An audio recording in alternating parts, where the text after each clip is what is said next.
Okay, let's take a look at a couple of examples dealing with system classification. The first example I want to take a look at is from the end of chapter 1, problem 1.7-9. And in this particular system, the output is generated by multiplying the input by a ramp function. Again, the ramp can be expressed as t times u of t.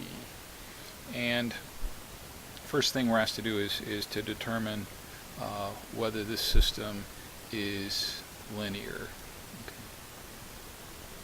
Okay. And I need to determine the output when the input is a signal I'll call x1, and then the corresponding output in that case is just x1 times t u of t. Notice I've dropped the time dependence on both y1 and x1 here. And similarly, when the input is x2, I'll call that corresponding output y2. Okay. And in the first test is to see if the system actually satisfies the scaling property.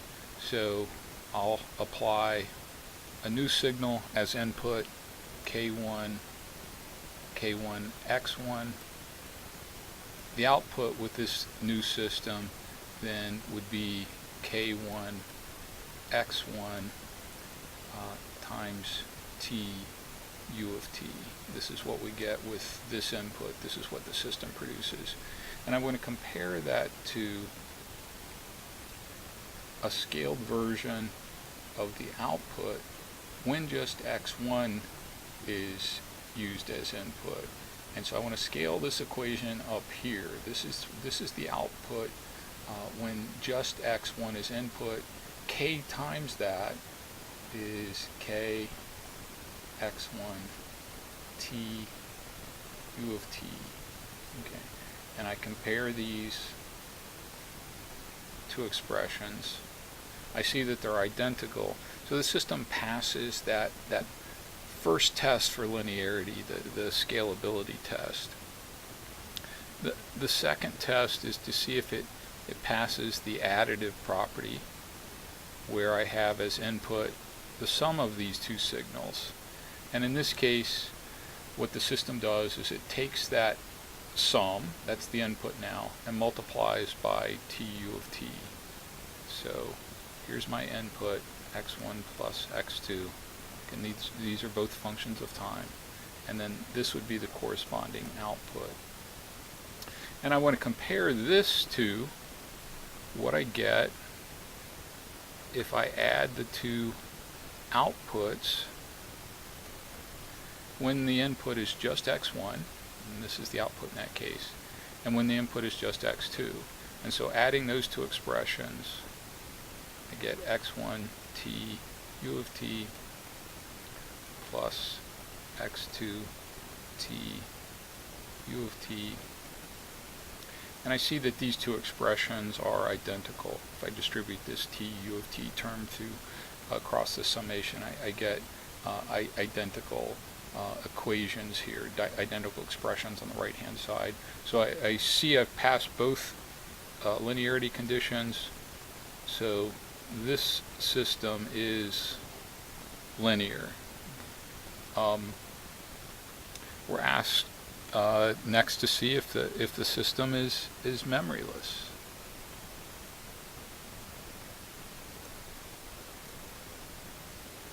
And remember our input-output expression here is y of t is equal to x of t times t u of t. And the system is memoryless if, in order to compute y of t, I need only know x of t at the current time. And we see from the expression here that that's the case.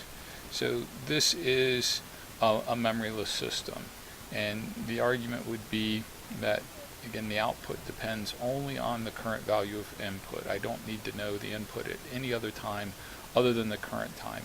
Y of at 2 seconds, for example, depends only on x of 2, not x at any other instant in time. And then, is the system causal?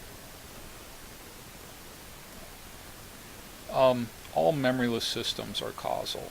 So in this case, the system is causal. The converse is not true. Not all causal systems are memoryless, but all memoryless systems are causal.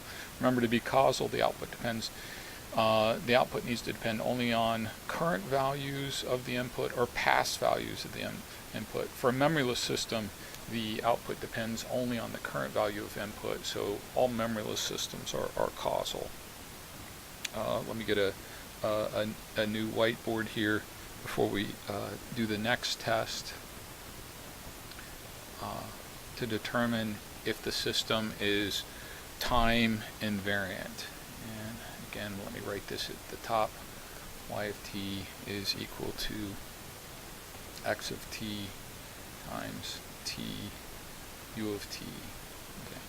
And in the test for time invariance, I also need a mathematical expression for the delayed output. So in this expression, everywhere t occurs, I'm going to substitute t minus t.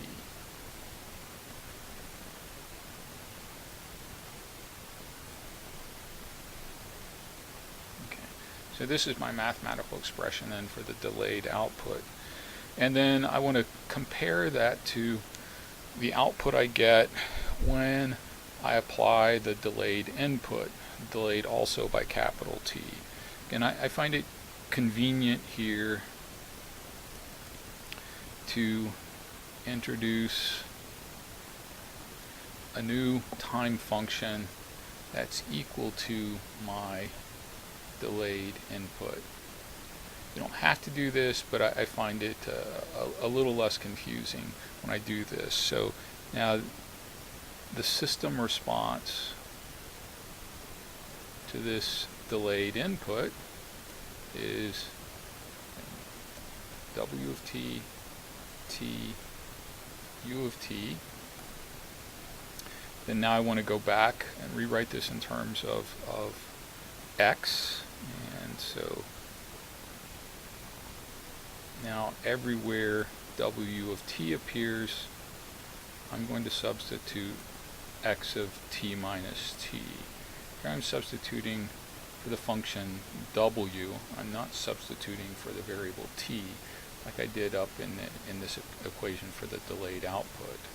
And so with this delayed input, this is the response of my system. Okay. And I want to compare this expression for my delayed output and then this expression for the output I get with the delayed input. Okay. And you can't manipulate those into a form where they are identical expressions. So this is a time varying system, or it's not time invariant. Okay. And I can kind of, let me try to illustrate what's going on here with specific input. You can recall our system takes our input and multiplies it by t u of t. Okay. Let's take the specific case, for example, where x of t is 2 u of t. Okay. The output in this case for this input would be 2 u of t, t u of t. You can simplify this a little bit because you can verify that the product of u of t times u of t is equal to u of t as 2t u of t. So, so what we get out in this case, I sketch what 2t u of t looks like. It's just going to be a ramp function with a slope of 2 actually, and then it would increase forever. Okay. And then at t equal to 1, it's going to have a height of 2. At t equal to 2, it would have a height of 4. Plug in t equal to 2, you're going to get 4. Now, what's the delay? So this is y of t with this particular input. What the delayed output would look like is this.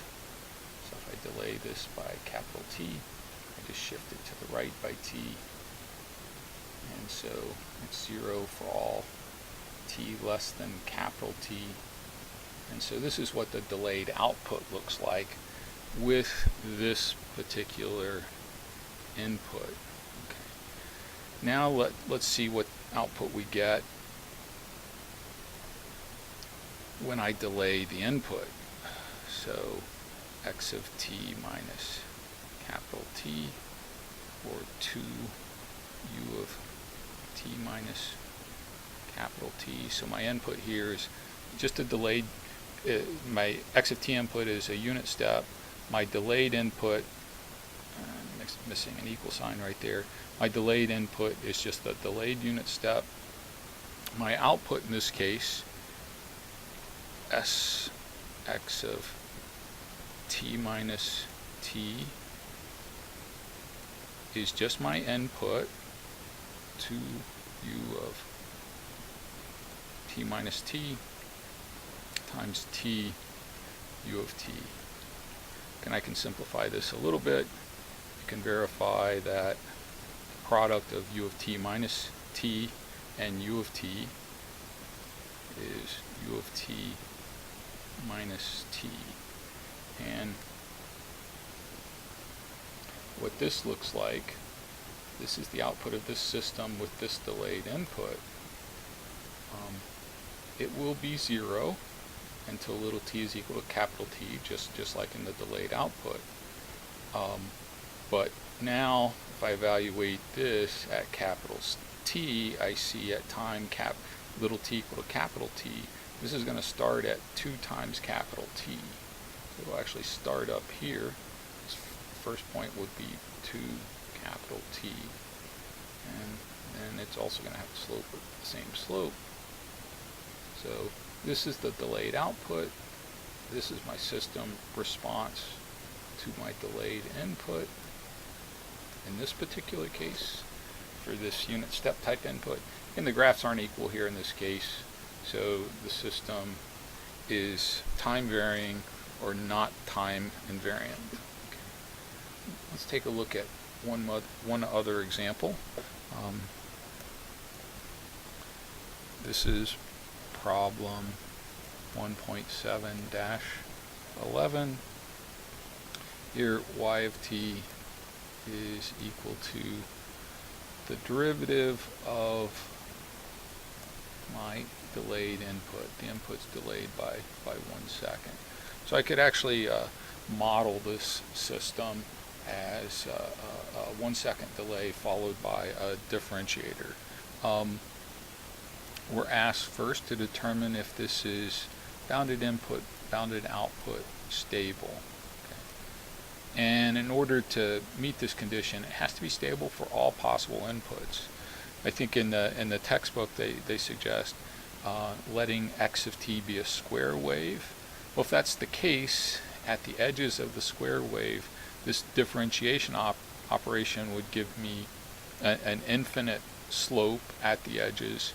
So even if x of t is bounded, say it's a square wave going between 0 and 1, the output of the system wouldn't be bounded. At the edges, the output would go up to infinity. So based on that argument, this is not bounded input, bounded output, stable. Okay. Is it a linear system?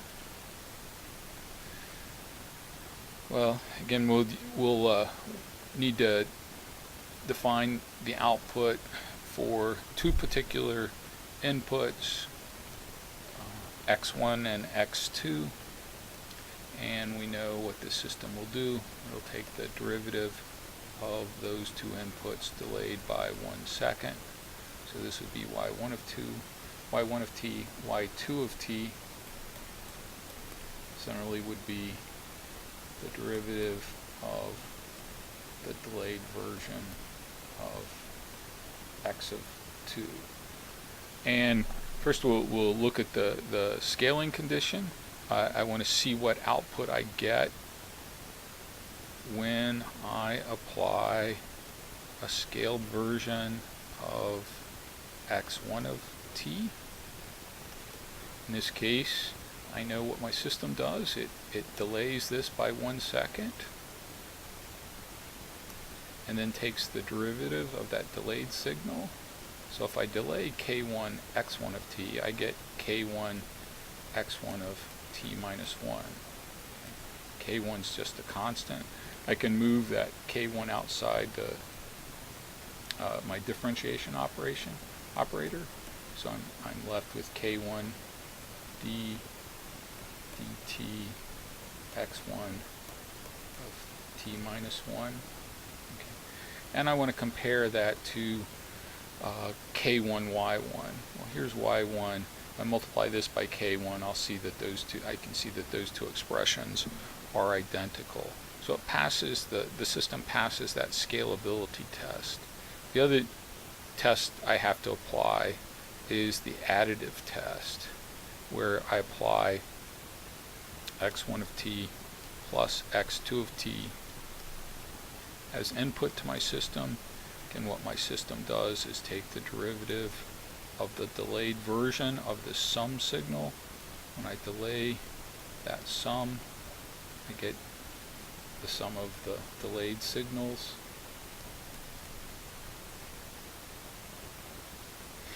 Okay. And I distribute that differentiation operator across the sum. I'll get the derivative of x1 delayed plus the derivative of x2 delayed, and then the test is this equal to y1 of t plus y2 of t?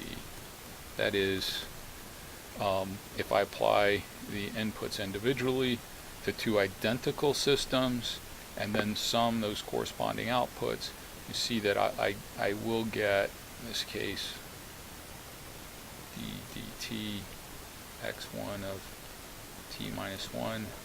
This is the y1 component, and then the y2 component is d dt x2 of t minus 1. Compare these two expressions on the right hand sides here. They are identical, and so it passes the scalability test, passes the additive test. So this is a linear system.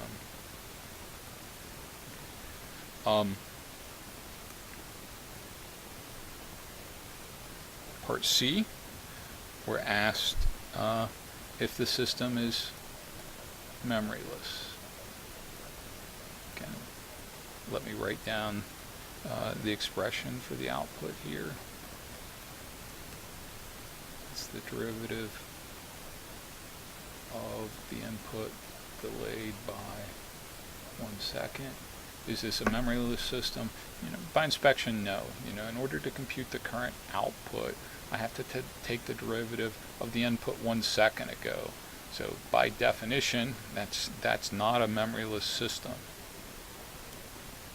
Now, is it causal?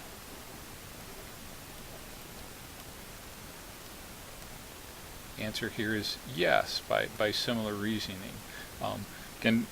It's causal if I compute the output using only past values of the input. To find y of 2, I'm taking the derivative of x of, I take the derivative at t equal to 1 second. That's in the past. If this were xt plus 1, then it wouldn't be a causal system. Okay. But in this case, I can compute the output using a past input.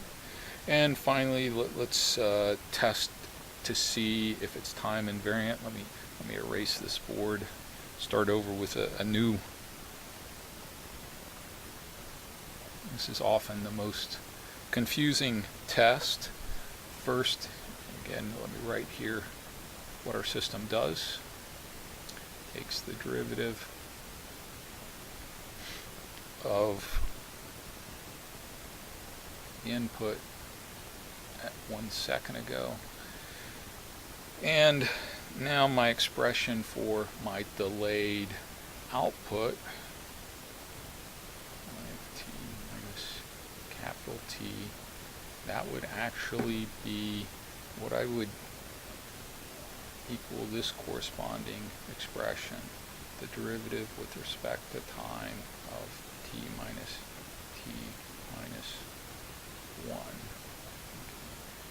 1. And now I need to test, is this equal to the output I would get when I apply a delayed input? So I'm going to use this trick of defining a new function equal to my delayed input, and then the corresponding output with this function. And what my system does is take the derivative of this function 1 second in the past. Okay. So dt w of t minus 1. Now I want to substitute back in terms of x, and so s of x of t minus t, that's equal to w of t. W of t minus 1 then is going to be equal to x of t minus 1 minus t.